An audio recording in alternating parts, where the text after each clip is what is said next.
Alright, so we're right back with another Dragon Ball Super card game video. This one, yeah, you saw the title. It is here. I don't know if it's something you asked for, but it's here, alright.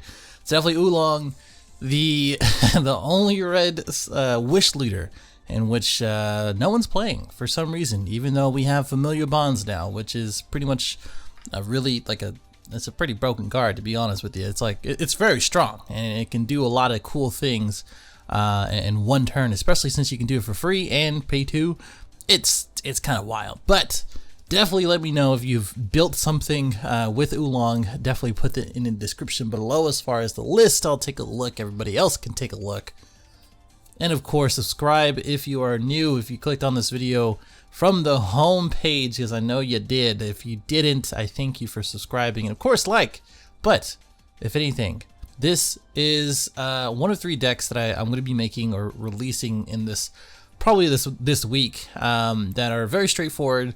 And my intentions of them is not to be like too unique or super unique, but I definitely wanted to explore the newly found cards in set 7, especially for ones that I didn't do already. So this one, Demigra, and as well as Goku Black are all gonna have the new cards, and as well as kind of old concepts that I wanted to make good. So as we get into it, this is the deck itself. Again, pretty straightforward. The ratios I'll kind of go through. I won't go through every single card, but most of these cards are from set 3, set 4-ish. And yeah, there's not too much to actually explain. Before I do that, for the uninitiated, this is Oolong's effect. Basically, he was one of the worst wish leaders, if not the worst wish leader next to the Green Goku, the GT Goku. And this is because his once per turn is that when your battle card attacks, it gains 15k power relation in turn. And then you choose 1 Dragon Ball from your deck of life, just like any other wish leader. And then you flip, and you take a desire from your drop. And basically his flip side is just like any other wish leader. Draw 1, of course, to activate main. Choose 1 red or black desire for free, and activate its main skill as long as you have the energy for it. And then his remove 7 is to draw 3 cards, because that's normal. I mean, it's not that broken, that's for sure. And then you choose 1 of your battle cards, and it gains 15k for the turn, then flip him over. So obviously we're using the GT engine along with Familiar Bonds, and the synergy behind both of them is really, really good. As you can see, we're using the top 7 for a GT Goku, which searches out the Victorious Fist, which you can use evolve on top of a 5 or more, which is the Determined Strength, or Determined Super Saiyan Son Goku, which is a 5 cost on the field if you're 4 or less. And it has critical, and then you can evolve the Victorious Fist, and as well as the Triple Flash. Both of these are really good targets for his wish. I would not recommend to use it on the Triple Flash. As you can see in the gameplay video, I actually EX evolved twice with this man, and then EX evolved again with the Triple Flash and took game. But I mean, like that's the thing. Like you do have a lot of lines of play, and you don't really need to rely on the GT Goku engine. If you just play a Digging Deep with Fearless Pan, and honestly, if you change this up a little bit as far as adding more red cards that you can be a little bit more aggressive, you don't even have to worry about that. But this is just too much of a good win con and almost quote-unquote free, or at least cheap to play with Familiar Bonds, and as well as 1 energy for both EX Evolves. It's just hard it's hard to pass up, basically.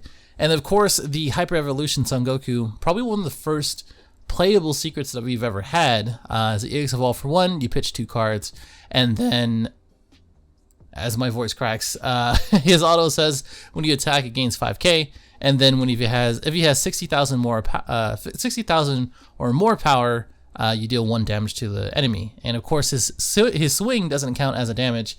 It is literally swinging. The auto goes off. They take a damage, and they still have to block if they did not counter. And of course, if they counter, they still take a damage. His activate main is you drop 2 cards from your drop, 2 red cards from your hand to drop, and you switch it to active mode, and it still gains that, or it still has the power effects.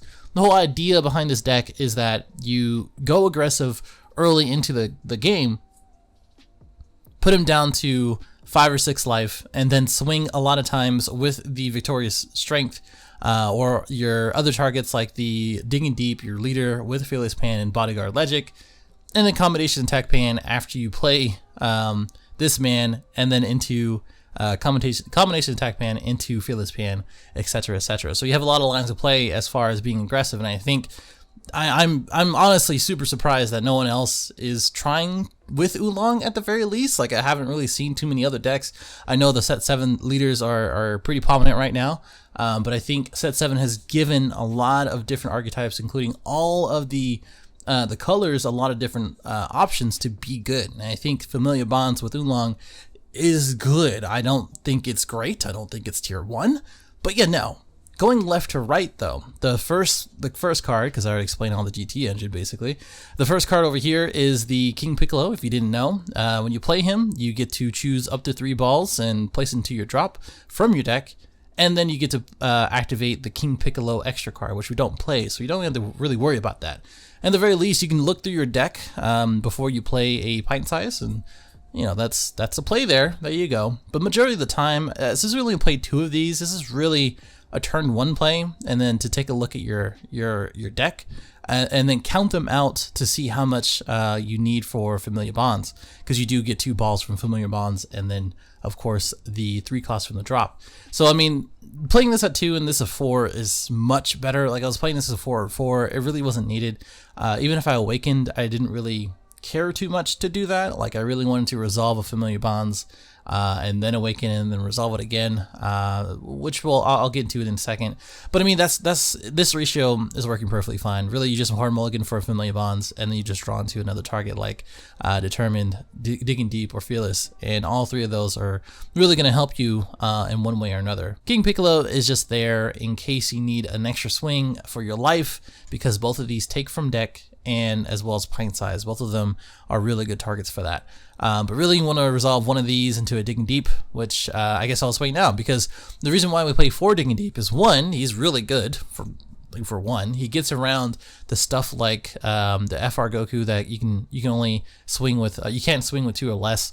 It gets around that new Kai, and it gets around a number of other aggro options like Shocking Death Ball, or anti-aggro options like Shocking Death Ball and things of that nature. Not only that, is that when you swing with him, you gain 5k here. You get to take a look at your life first, and then take a ball if needed. And if not, you can just take 2 life. You now plus 2, and then you have another 5k. Now he's a 25,000 attacker on the board, swinging twice, which they're gonna take. It's just gonna happen. They're just gonna take it, and that's just gonna be turn 2. And if you want to just swing once, take a life. And then just restand it for a little bit more stally decks, because I did go against a Janemba player. Shout out to you. That was a very interesting game. I went to 1 card in deck, but I still took it. And Digging Deep really did help with that, because it was just taking more and more from my life and more swings.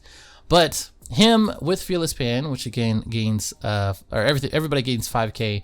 There's not a card in this deck that's on the board basically, and as well as Double Strike.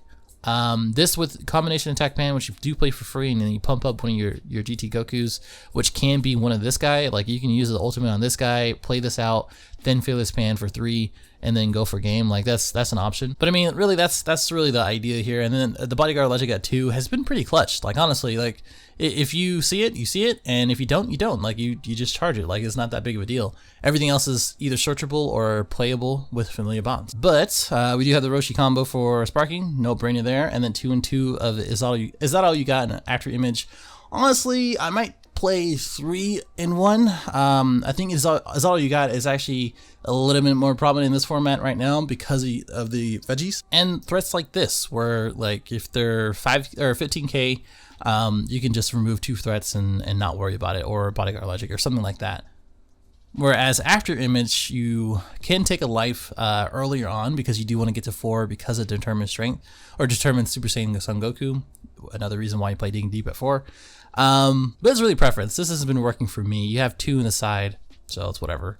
Familiar Bonds, if you didn't know, it's already broken card. As long as you're red leader, you get to, it's a desire as well. So this man gets to play it for free. And then you choose 1 red Saiyan of 15k or less, and 3 costs or less. I should probably, like, I come on. I wish I can hover over this.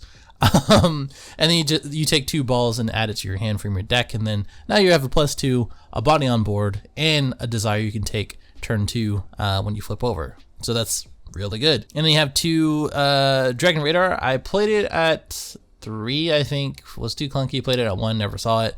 2 has been the better number for this, so that way you can get familiar bonds or a draw 2. That's really the only 2 things that you really want to do out of it, and it is worth it because you really want to reestablish a board after a Zeno, or reestablish a board after they kill something, or if you block with Fearless Pan, you just use Familiar Bonds right after, and then you just go ham again. There you go. And then Peruvian Balls for style. That's pretty much the deck. Like, all you really need to do is just go aggressive. You play out the PANTIES or the King Piccolo turn 1. You play the Bodyguard Legend before that. You play, you combo or defend, because you want to have a high life, so that way you can use Digging Deep. Combo with Digging Deep, and then Familiar Bonds turn 2.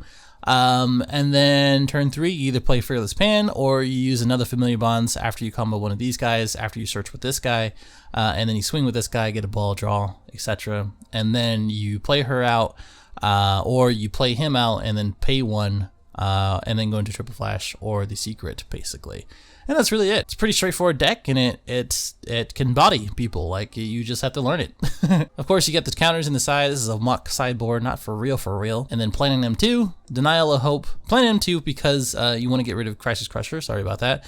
And as well as Help for Aggression. Like, if you really just want to use that. I just don't like it because it is an extra card that you really can't use. Like, every other card in this deck is pretty much purposeful for different situations, and Planning Them 2 is really just for a number of situations that you really don't, you know, it's not a huge desire of needing it. And then we have Denial of Hope, probably the best red card out of set 7, so it's really hard not to put it in the deck. I think in the main, it's not that great turn. Like, if you're playing best of 3, like this will beat most decks as long as they don't know what's going on.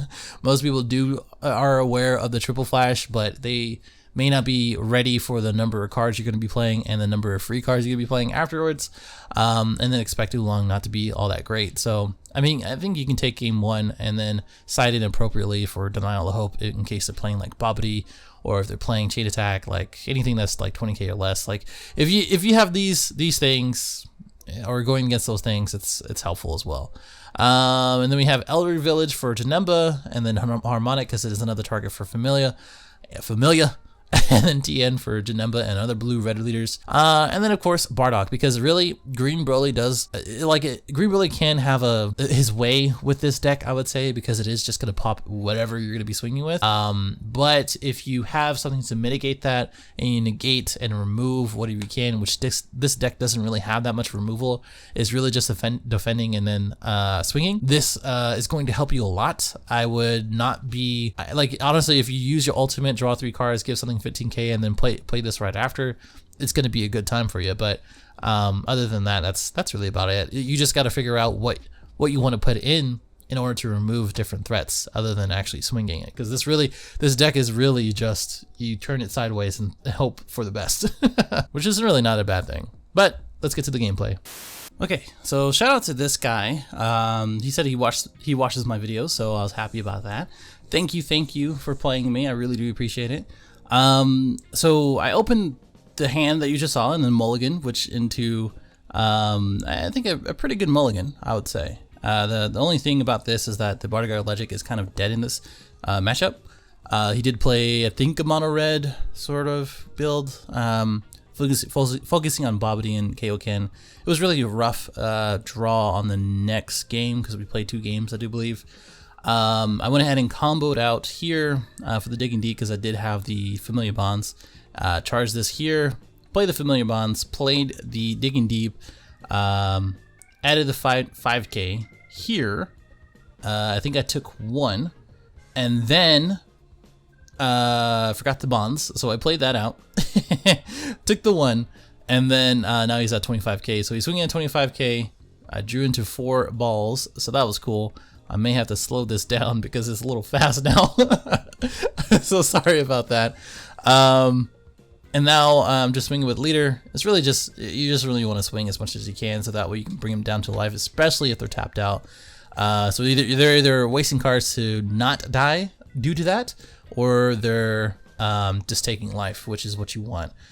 This next turn, I'm probably going to go ahead and play the Fearless Pan. Either I'm going to hard cast it, or I'm going to hopefully draw into a Familiar Bond. I don't know if I draw into one until turn 4, so So I'm going to go ahead and combo out the Familiar Bonds targets here.